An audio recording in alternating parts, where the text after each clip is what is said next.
Hey everyone, welcome to Open. I'm Rhina Valentin, your hosty Café con Leche for the next hour, encouraging you to get social with us online. That is, tweet us and follow us on Instagram at BxRx TV and like us on Facebook at Open BxRx Television. And of course, while you're there, you can follow moi on Twitter, FB, Instagram, Insta Stories, and LinkedIn at Rhina Valentin.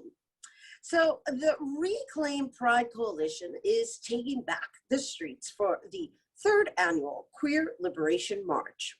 This year's event will give the LGBTQIA+ communities another chance to march for social and economic justice, and most importantly, the reclaiming of the Stonewall Rebellion. And joining us to discuss more on the march and this year's tagline, no cops, no corpse, no BS, please welcome Reclaim Pride Coalition co-founder and organizer, J.W. Walker. Hello, my friend, and welcome back.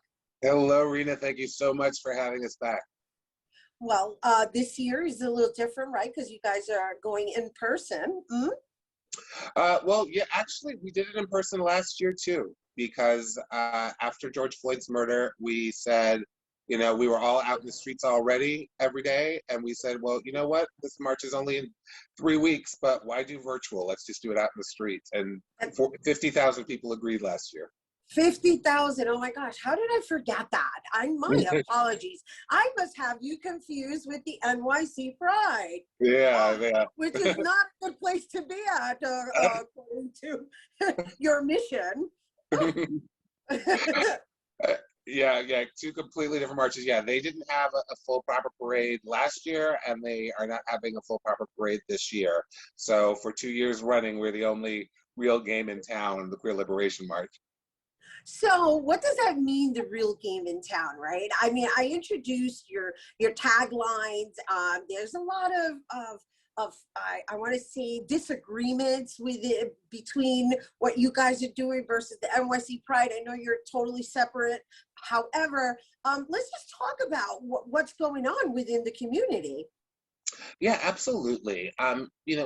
The reason that Queer Liberation March was founded, and we had our first march in 2019 in honor of the 50th anniversary of the Stonewall Uprising, it was sort of the culmination of a couple of decades of frustrations with the way that Heritage of Pride, the organization that runs the NYC Pride Parade, had been running the parade.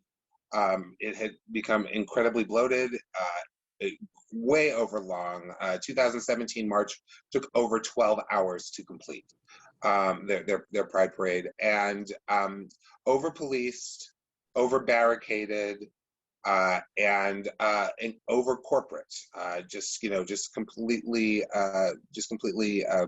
overtaken by corporate logos, etc.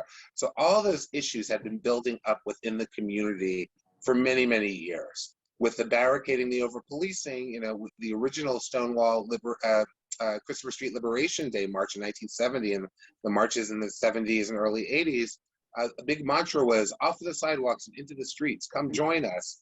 And especially after the Rudy Giuliani administration came in, that became increasingly impossible. The police started putting the metal bike rack barricades all along the entire march route. They controlled every intersection, so it became impossible by the 2000s for anyone from the sidelines to join in the march. So it became more of this sort of performative spectacle, performance for the onlookers, than it was really about the participants in the parade coming together in a sense of community.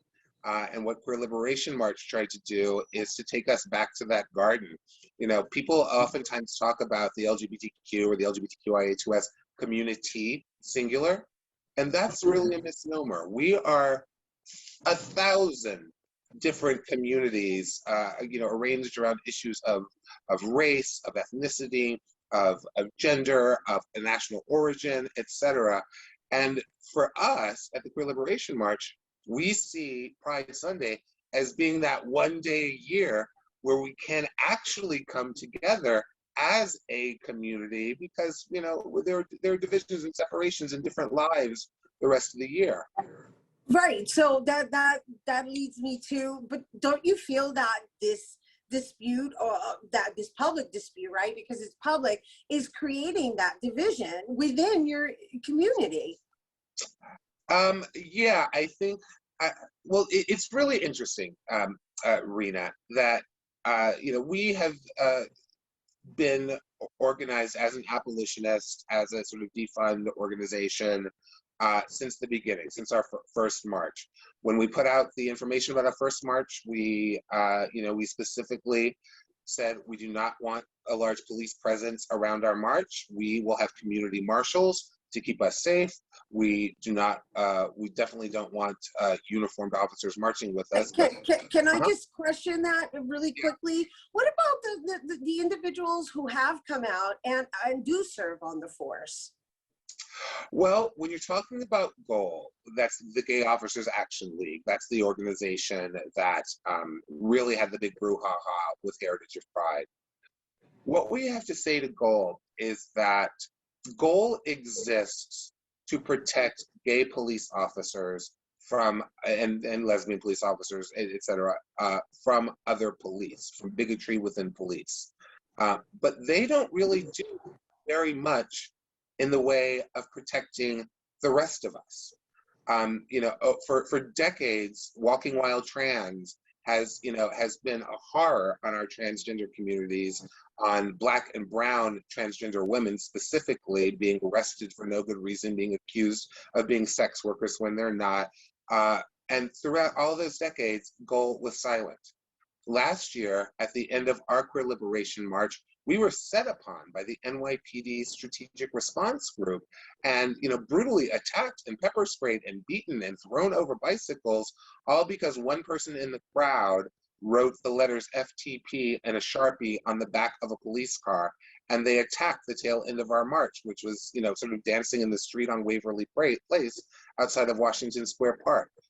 What was GOAL's response to that?